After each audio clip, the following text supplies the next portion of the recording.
fire up our economy, turbocharge it into being the most high-tech, greenest, most pro-enterprise, pro-business economy in Europe. We need to be supporting the wealth creators in the business sector, because otherwise you're not going to have the dosh to invest. Cut some taxes and you'll get more money in.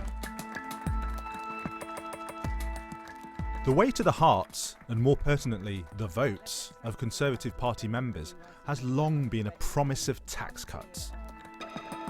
The economic prospectuses of Boris Johnson and Jeremy Hunt reflect that, with both featuring promises of substantial tax reductions prominently in their campaigns for the leadership. But when it comes to tax cuts, as the classicist Boris Johnson might put it, cui bono. Johnson's team have briefed that they intend to raise the higher rate income tax threshold from £50,000 to £80,000 a year. That would mean a windfall for around 2.5 million people. Yet it's also clear that they would be richer people. This shows the UK population ranked from the poorest on the left to the richest on the right. The most prosperous tenth of households would enjoy an average gain of around £2,500 a year thanks to this tax cut. For the lower half of the population, there would be no benefit at all. Both candidates have said that they would raise the national insurance threshold in order to help lower income workers too, though they haven't specified the details. If the threshold increased to £12,500, in line with the income tax personal allowance, many lower income families would indeed benefit. Yet economic modelling shows that the biggest cash benefits would once again go to those further up the income distribution. Why? Because lower income families are less likely to be in work and more likely to get a larger share of their income from benefits. Starting from where we are, increasing the higher rate threshold, even in combination with increasing the point at which you start to pay national insurance contributions, is regressive in the sense that it is much better for people on high incomes than it is for people on low incomes. Another standout economic pledge from the two candidates is Jeremy Hunt's commitment to cut the corporation tax rate to 12.5%. Hunt suggested yesterday that this would fire up the economy. But experts are not convinced. There we are, cheers. Corporation tax rates have already been reduced from around 30% in 2008 to now around 17%. So we already have the lowest rates of corporation tax in the G7 and in fact among developed countries. There's no evidence to suggest that having reduced corporation tax has had any discernible impact on growth or levels of investment. These tax cuts are expensive too. The estimated price tag for raising the high rate income tax threshold, £9 billion. Raising the national insurance threshold to £12,500, £11 billion. And cutting corporation tax, £14 billion. And other tax cuts and spending pledges are tumbling in, from ratcheting up defence spending, to cutting business rates, to hiring more police, to slashing the interest rates on student fees, to bolstering school funding, to rolling out superfast broadband more quickly. Both candidates have suggested they will tap the Chancellor Philip Hammond's multi-billion-pound Brexit war chest to partially pay for these various commitments. But analysts say this language is misleading. There is no £27 billion Brexit war chest. The current Chancellor has said he's got a maximum level of borrowing for next year, and on current policy we'll have 15 billion of headroom next year against that particular target. But that's only for 1 year, and if they want to borrow more, well then they just should say they want to borrow more. There isn't a war chest to spend. The candidates also appear to be ignoring demographic pressures on the public finances. We do know that health spending and to some extent pension spending and social care spending will need to rise substantially over the next decade or two. That will require either further cuts in spending elsewhere, which looks really hard now, or higher taxes elsewhere. It's not compatible with higher spending on defence, for example, or big cuts in income tax, and keeping the health service, the pensions and so on being paid over the next few decades. We would prefer to see greater transparency in terms of the candidates' fiscal policies more generally. What we don't know is what trade-offs these policies imply in terms of public spending. More broadly, are we expecting to see tax rises elsewhere to pay for these cuts, or indeed increased borrowing? But we haven't had much detail from either of the candidates on those issues. The way to the hearts of the Tory selectorate might be unfunded promises of tax cuts. But a responsible way to run an economy? That was Ben Chu. We're joined now by Liz Truss, the Chief Secretary to the Treasury, and a Boris Johnson back. And you can help us, Liz, perhaps flesh out Emily. some of the snippets. The tax plans, first of all, that Boris Johnson mooted. What has now happened to that 40 pence threshold? Those earning up to 80,000. So he's committed to that now, is he? That's right. And what this is all about is it's about a lot of people on incomes between 50,000 and 80,000 being dragged into the top rate of tax. When the 40 pence rate was first put in, it was only the top 5% that were paying it, the very rich. But now it's people like senior teachers, senior nurses that are dragged into the top rate of tax. So just we to don't think clarify- that's right. We think it's right that the higher rate should apply to people earning over £80,000. OK, so when he told me last week it was an ambition, now it's been firmed up. Is it a guarantee now that he's going to do that? Well, if he becomes Prime Minister. Exactly. It's a policy that we are putting forward. As part of a balanced package, we're also looking at raising the national insurance threshold as well. Yeah. And I think it's important to note, Emily, that under this government, we've already raised the basic rate threshold. So basic rate taxpayers are now paying £1,200 less tax. Understood. And we think but it's right still, that those people who are earning incomes between 50 and 80,000 shouldn't be dragged into the higher rate tax so that band, is a windfall. which was never the intention. That is a windfall Never the for the intention 2.5 million of policy. the richest people in the country, and you're comfortable with that? This is about taking people out of higher rate tax. It's a that windfall shouldn't for be the paying 2.5 it. million of the richest people in the country. Are you comfortable with that? I am comfortable with that as part of a balanced package. Because the national insurance also in addition helps. to what we've done on basic rate, in addition to what we are looking at on national but insurance. that wasn't Boris and Johnson doing it. It's very important on taxes. You know, this is people's money we're talking about. Right. This is about the government taking money from people that they have earned. Right, and I this think is it's his right headline. Sorry, that Liz, people just to keep clarify, more of their own money. This is his headline, though. This is the one thing we've heard about, that it is a windfall for the richest people and it will help rich pensioners most of all. The prosperous tenth of households will enjoy an average gain of £2,500 and the lower half of the population will have no benefit from this at all. You're comfortable with that? Well, I'm very proud of this government's record of raising the basic rate threshold. We've We're already talking about cut the government that taxes. you're supporting with We've Boris already Johnson. cut taxes for the lowest earners. And now what I'm saying is it's unfair that people earning £55,000, senior teachers, should be paying a higher rate of tax. So the lower half of the population under this plan will see no benefit at all. It's no wonder he doesn't want to have a general election, isn't it? Get absolutely thrashed by most of the country. We're also looking at raising the national insurance threshold as well. Which you said. It's part of a balanced package of policies. But in my view, it is wrong that people earning £50,000 and above, who previously wouldn't have been paying higher rate tax, Let's look under at the balanced Labour package, government, then. more and more of them were dragged into higher rate It's not taxes. just tax cuts, is it? It's spending as well. Big infrastructure spending he's talked about. He's fully behind Heathrow now. You'll be pleased with that. I am a big supporter of expanding Heathrow. HS2, he's behind that now too. Well, we are doing a review of HS2. Because you're not a fan of that. As I've said before, the government is looking at this as part of a zero-based capital review. The final decision will be made in December.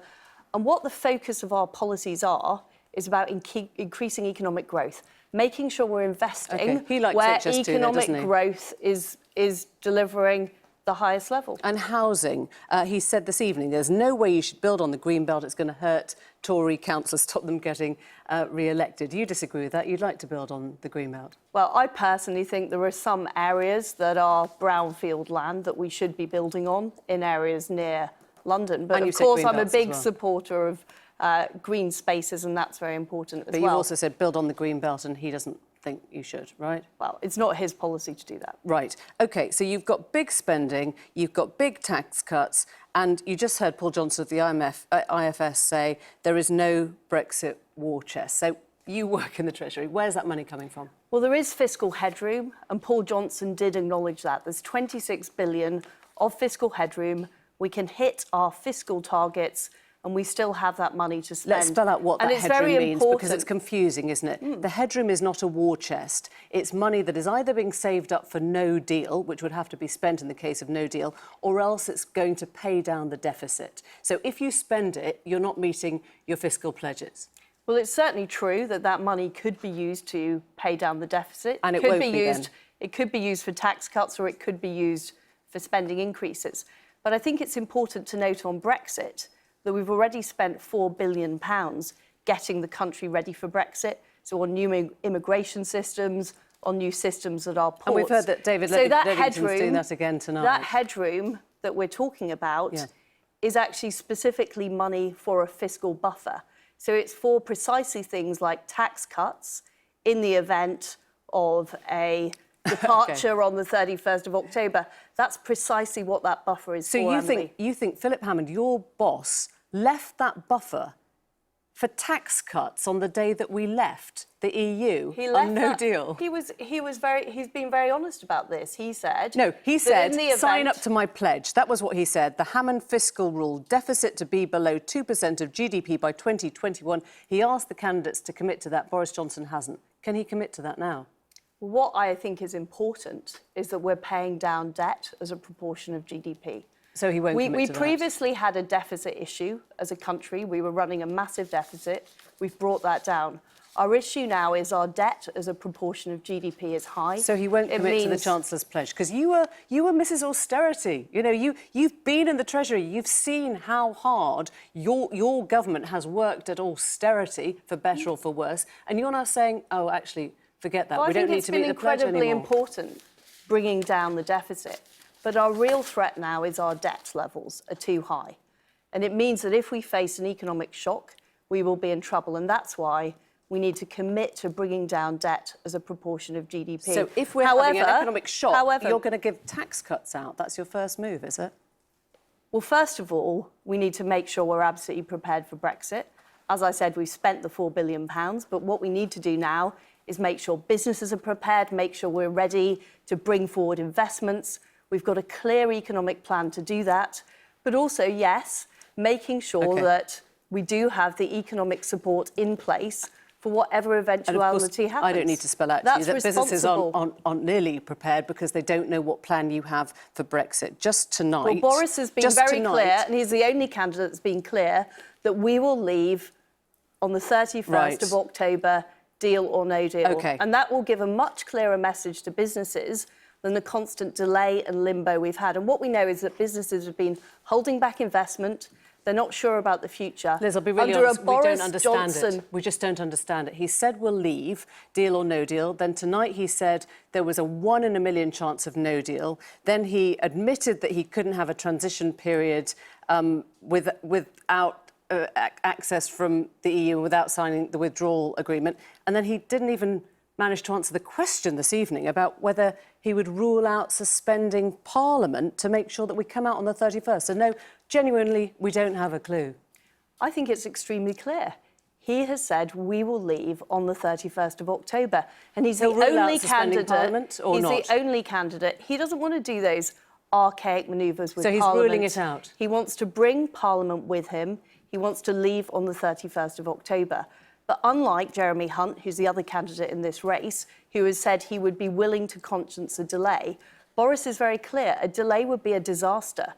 And I believe we should have left already, that delaying from the 29th of March has not benefited us. It's just created more limbo. Just clarify for me, and I'm sorry if I'm sounding stupid, he's definitely ruling out proroguing or suspending Parliament. Is that right? That's right. OK, so we are then going to come out with 20 days, because you've committed to the 31st, 20 working days to either sign the old deal, which he's already said was dead, or to get a new deal, which the EU doesn't know about. What we know about the EU is that negotiations tend to run up against the deadline. And the reason I believe we were not successful in getting concessions on the backstop last time is that we didn't put that final time pressure on. We took no deal. Pressure. No, we took no deal. They gave us extensions. Exactly. That took the time pressure off. What we need to do is be serious about leaving on the 31st of October. That's why Boris has made such a firm pledge. That focuses minds on getting a deal that can suit both the EU and the UK in the time frame. I don't understand why the EU's mind would be focused when he understands there can be no transition period without signing withdrawal agreement, and he's just said tonight that there's only 1 in a million chance of no deal. Why would the EU's mind be focused enough for them to come to the table and suddenly open up a brand new deal because he's committed to the date? Why would they do that? Because we are serious about the deadline and we're not going to extend. He's not going to seek an extension. Last time what happened is we sought it will change the EU's mind. Last time we sought an extension and that took the time pressure off those negotiations. That will not happen this time. That is Boris Johnson's very, very clear pledge. And Jeremy Hunt has already indicated that he'd be willing to conscience a delay. I think that's a mistake because I don't think there'll be the time pressure to get those negotiations concluded and get a deal that is suitable for both the EU and the UK. You've been in the Treasury. You're a fiscally responsible adult. You can stand by a man who has wasted money, 52 million on the Garden Bridge, on 61 on a cable car, an airport feasibility study that costs 5 million, who's broken promises on whether he supports Heathrow. And I'm not even talking about character, I'm not even talking about morality, I'm just talking about a man who constantly says things when he's London mayor about, you know, cutting taxes and cutting council tax and then doesn't. Why would you, who's got this sort of Boris this was Treasury experience, trust that? Boris was a very successful mayor of London. He was incredibly pro-business. He attracted new business into the city. He built lots of houses in London. 52 million waste on the Garden Bridge. He built lots of houses in London. Water cannon that he couldn't even use. He was successful. He lit London on the world stage. And what he wants to do now is do what he did for London for the rest of the country, level up on infrastructure spending, make sure we're rolling out fibre to rural areas, to towns, to turbocharge our economy. London's an incredibly successful city. Yeah. It's as productive as Germany, Emily. Can you imagine if other cities in the UK were able to grow as fast because they had the infrastructure? Leeds is currently the largest city in Europe without its own mass transit system. Yeah, because he said 1,000 more police on the beat, didn't he, in London? We can and that number actually fell by 1,000. And he cut crime while he was London mayor. And he said he'd bring down rough sleeping, and that actually rose by, I think it was 130% in London over the course of his time. So I'm just wondering how you choose his successes in London when so many of those promises, pledges that he made, were broken to the capital. Well, he had a massively good record on crime. He cut the murder rate, he increased house building, and he made London feel great about itself, which I think is really important. Liz Truss, thank you very much. Thanks for coming in.